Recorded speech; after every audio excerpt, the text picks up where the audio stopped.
Welcome friends, welcome to my channel alpha square academy. आज बहुत एक इम्पॉर्टेंट टॉपिक के बारे में बात करेंगे और जो हम लोग इस टॉपिक के बारे में बात ही नहीं करते हैं तो ये है कि आप अपना पोर्टफोलियो किस तरह से बना सकते हैं और आपको पोर्टफोलियो बनाते समय स्टॉक पोर्टफोलियो में आपको किन किन बातों पर आपको ध्यान रखना चाहिए।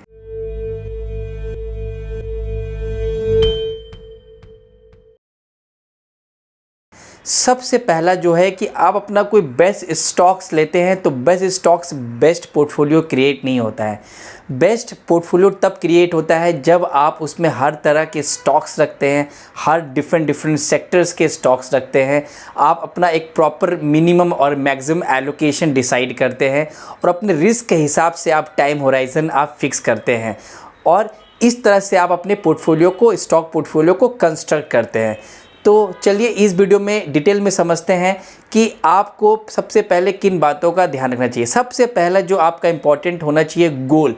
किसी भी पोर्टफोलियो को कंस्ट्रक्ट करते समय आप ये देखिए कि आपका गोल क्या है। आपका गोल रिटायरमेंट है या चिल्ड्रन एजुकेशन है या फिर आपका गोल वेल्थ क्रिएशन है। तो आपका गोल क्या है? बिकॉज आप जब भी कहीं घर से निकलते हैं तो आप डेस्टिनेशन पहले आप डिसाइड करते हैं। डेस्टिनेशन के बाद ही आप जानते हैं कि हाँ, मैंने ये डेस्टिनेशन डिसाइड कर दिया और आप ऐसे इस रास्ते से आप होके जाते हैं। तो आप पहले से प्री डिटरमाइंड होते हैं कि आपका डेस्टिनेशन क्या है। सेम थिंग आप इस मेथड को अप्लाई करें और आप एक डाइवर्सिफाइड पोर्टफोलियो बनाएं। डाइवर्सिफाइड मतलब आप समझो कि आप एक टीम के कैप्टन हो। आप टीम में सिर्फ बॉलर ही रखोगे कि आप अच्छे बैट्समैन भी रखोगे, ऑलराउंडर भी रखोगे, स्पिनर भी रखोगे, अच्छे फील्डर भी रखोगे, तो आप एक विनिंग कॉम्बिनेशन बनती है, राइट। अगर आप सिर्फ अच्छे फास्ट बॉलर ही रख दोगे या फिर सिर्फ बैट्समैन ही रख दोगे तो वो एक विनिंग कॉम्बिनेशन नहीं होती है। तो सेम मेथड आपको अप्लाई करना है जब आप पोर्टफोलियो तैयार करते हैं। अब रहा किसी पोर्टफोलियो में मिनिमम और मैक्सिमम एलोकेशन कितना होना चाहिए। देखिए क्या होता है कि अगर मिनिमम जो एलोकेशन है, मान लीजिए आपका अगर इन्वेस्टेड कैपिटल 1 लाख है और 1 लाख का आपने किसी स्टॉक में 1000 रुपये लगाया और 1000 रुपये वो 10,000 रुपये हो गया, तो आपका एलोकेशन जो आपका इन्वेस्टेड कैपिटल का 1% आपने लगाया और वो स्टॉक अगर 10 गुना बढ़ भी जाता है तो आपके पोर्टफोलियो में कुछ खास वेल्थ क्रिएशन नहीं होती है। आपका 1 लाख का पोर्टफोलियो 1,10,000 हो जाता है। तो आपको जो मिनिमम जो आपको एलोकेशन है वो 4% एलोकेशन आपको रखना चाहिए। अब आप देखेंगे कभी आपके फ्रेंड्स या फिर फैमिली मेम्बर्स, नेबर्स बोलते होंगे मैंने स्टॉक में 10x रिटर्न कमाया है, तो 10x रिटर्न कमाया, बट उसका एलोकेशन क्या था? इंपॉर्टेंट है एलोकेशन। आपको एलोकेशन ही होता है जो आपको पोर्टफोलियो में वेल्थ क्रिएशन में आपकी हेल्प करता है। तो आप मिनिमम एलोकेशन 4% रखिए। अब रहा कि मैक्सिमम कितना होना चाहिए, मैं इसको आगे वीडियो में आपको बताऊंगा कि मैक्सिमम एलोकेशन कितना होना चाहिए। पहले समझते हैं एवरेजिंग। आप जब पोर्टफोलियो लेते हैं तो आप एवरेज आउट करने का भी कोशिश करते हैं। आपको समझना पड़ेगा जो दुनिया के best of the best investors हैं और हम लोग दुनिया के बेस्ट इन्वेस्टर्स हैं, वो उनके भी सक्सेस रेशियो 60 to 70% है। जब उनकी रेशियो 60 to 70% है, वो भी अपने 40 to 30% फेलियर को एक्सेप्ट करते हैं, तो आप और मैं अपने फेलियर को क्यों नहीं एक्सेप्ट कर सकते हैं? आपको समझना पड़ेगा कि आप जब 10 का स्टॉक्स या 15 स्टॉक्स का पोर्टफोलियो बनाएंगे तो सारे से सारा स्टॉक्स नहीं चलेगा। कुछ स्टॉक्स हो सकता है जो आप गलत कॉल लेंगे, तो आपको उसे एक्सेप्ट करना है और उसमें एवरेजिंग आउट करने का ट्राई नहीं करना है। जनरली क्या होता है कि कोई स्टॉक गिरता है तो मुझे ऐसा लगता है कि स्टॉक गिर रहा है, थोड़ा समय और एवरेज करूँ, थोड़ा समय और एवरेज करूँ, और एवरेज करते करते क्या होता है कि आप अपना बहुत जो इम्पॉर्टेंट मनी है जिसको आपको उसमें नहीं लगाना चाहिए। क्योंकि अगर आप ऐसा समझिए कि अगर वो स्टॉक आपके पोर्टफोलियो में नहीं है तो क्या आप उस स्टॉक में एवरेज करेंगे? आप नहीं करेंगे ना। ये ऐसा हो गया कि आप सिक्के से कुएं भरने का ट्राई कर रहे हैं। सिक्के से तो कुएं आप कुआं भर नहीं सकते हैं, वो सारा जो सिक्का है वो कुआं निकल जाएगा। तो आप इस चीज़ों को आप जो स्टॉक ऑलरेडी अच्छा नहीं कर रहा उस पर आप एलोकेशन पे एलोकेशन करते जा रहे हैं, तो आप एवरेजिंग मत कीजिए। जो स्टॉक बुरा है, जो स्टॉक आपसे गलती होगी, एक्सेप्ट इट और आप उसे छोड़ दीजिए। अब रहा कि पोर्टफोलियो को डाइवर्सिफाइड कैसे करें, तो चलिए अभी कोई कस्टमर है, उसे लगता है कि फार्मा में बहुत ज़्यादा बूम आने वाला है, तो उसने फार्मा के 2 बेस्ट स्टॉक्स अपने पोर्टफोलियो में रख लिए। बट 2 जो बेस्ट स्टॉक्स है, अभी स्टॉक ए और स्टॉक बी, अब स्टॉक ए जो है वो भी मेडिसिन बनाता है कैंसर के लिए, और जो स्टॉक बी है वो भी मेडिसिन बनाता है कैंसर के लिए। है तो ये फार्मा के दो बहुत ही अच्छे स्टॉक्स आपने रखा है, बट दोनों का जो नेचर ऑफ वर्क है वो सेम है। तो आप डाइवर्सिफिकेशन नहीं हुआ, क्योंकि दोनों ही कंपनियां कैंसर के लिए दवा बनाती है। आपको करना क्या चाहिए था कि एक स्टॉक्स आप ऐसा लेते कि जो कैंसर की दवा बनाती है, और एक ऐसा स्टॉक लेते जो कि डायबिटीज़ के लिए काम करती, तो आपका पोर्टफोलियो बैलेंस्ड होता। लेट्स से अगर आपको लगता है कि फाइनेंस, बैंकिंग एंड फाइनेंस में काफ़ी बूम आने वाला है, तो बैंकिंग एंड फाइनेंस आपने एक मैच्योर बैंक HDFC ले लिया और एक मैच्योर बैंक आपने कोटक बैंक ले लिया। अब दोनों ही मैच्योर बैंक है, अब दोनों का रिटर्न, एक कंजर्वेटिव बैंक है, NPA अच्छे हैं इसके, इनके कैपिटल एडिक्वेसी रेशियो अच्छी है, कॉस्ट ऑफ लायबिलिटी अच्छी है, नेट इंटरेस्ट मार्जिन अच्छी है, तो बैंक बहुत अच्छी है। बट आपको करना क्या चाहिए था कि दोनों एक ही डायरेक्शन में मूव करेगी।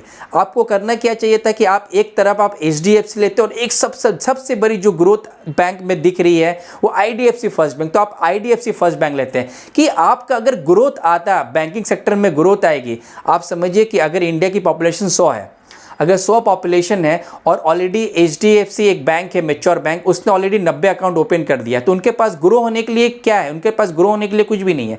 बट IDFC फर्स्ट बैंक है जिनका अगर 100 पॉपुलेशन है, इंडिया की पॉपुलेशन मान लीजिए अगर 100 है और उनके पास सिर्फ 30 अकाउंट ही है, उनके पास मार्केट एक्सपोजर करने के लिए 70% है। तो उनके पास मार्केट को बनाने के लिए, उनमें अग्रेसिव आने के लिए उनकी रीजंस हैं। तो आपको समझना पड़ेगा कि आप ऐसा स्टॉक लीजिए जो कि एक होगा आपका एक कंजर्वेटिव रिटर्न देगा और एक ऐसा होगा जिस पे आप रिस्क ले सकते हैं। तो एक तरफ हो गया IDFC बैंक, एक तरफ हो गया HDFC बैंक। तो इस तरह से आपको पोर्टफोलियो कंस्ट्रक्ट करना चाहिए। और अब है सेक्टर एलोकेशन। किसी सेक्टर्स में आपका जो मैक्सिमम एलोकेशन होना चाहिए वो 25% एलोकेशन आपका मैक्सिमम होना चाहिए। क्यों? क्योंकि मान लीजिए आपने अगर एक बैंकिंग सेक्टर्स ले लिया और हो सके कि बैंकिंग सेक्टर्स में क्रेडिट ग्रोथ नहीं आई, या फिर बैंकिंग सेक्टर में पूरे जैसे IT सेक्टर नहीं चल रहा है, जैसे IT सेक्टर में इशू है, बैंकिंग सेक्टर में इशू आ गई, तो आपका पोर्टफोलियो आपका वो रिटर्न एक्सपेक्ट नहीं कर आप मतलब रिटर्न वो जनरेट नहीं कर पाएंगे जो आप एक्सपेक्ट कर रहे थे। तो मिनिमम सेक्टर एलोकेशन पर आपको सेक्टर्स में 25% ही रखना चाहिए और मैक्सिमम एलोकेशन पर स्टॉक्स आपको 10% ही रखना चाहिए। आप थोड़ा ऊपर नीचे कर सकते हैं, बट ये एक थंब रूल है कि आप 10% मैक्सिमम एलोकेशन आप पर स्टॉक्स में रखें। अब क्या है, अब आप करें कि अवॉइड हर्ड मेंटालिटी। इसको ये बहुत इंपॉर्टेंट होता है कि हर्ड मेंटालिटी क्या होती है कि आपके नेबर्स हुए, आपके फ्रेंड्स, फैमिली मेंबर्स आपको कुछ बोलते हैं, स्टॉक मार्केट अगर मान लीजिए कल को गिर जाता, फ़ोन आता है आपके फ्रेंड, आपके फैमिली मेंबर, तो आप भी डर जाते हैं। तो आप भी क्या होता है, पैनिक में सेल कर देते हैं। तो आप हर्ड मेंटालिटी से बचिए। जो बोलते हैं ना भेड़ चाल, आप जैसे सब आगे बढ़ते आप भी उसके हिसाब से बढ़ते, तो आप इसको अवॉइड कीजिए। वॉरेन बफेट का एक कोड है कि B fearful when others are greedy and be greedy when others are fearful। आप इस कोटेशन को याद रखिए और हैव अ रियलिस्टिक एक्सपेक्टेशंस। देखिए जो सबसे इम्पॉर्टेंट है, जो आपकी स्टॉक मार्केट में जर्नी डिसाइड करेगा, वो है आपका एक्सपेक्टेशन टुवर्ड्स रिटर्न। आप जब रिटर्न एक्सपेक्ट कितना करते हैं, चलिए मैं पॉज करता हूँ वीडियो को, आप मुझे बताइए कि कितना रिटर्न आप एक्सपेक्ट करते हैं।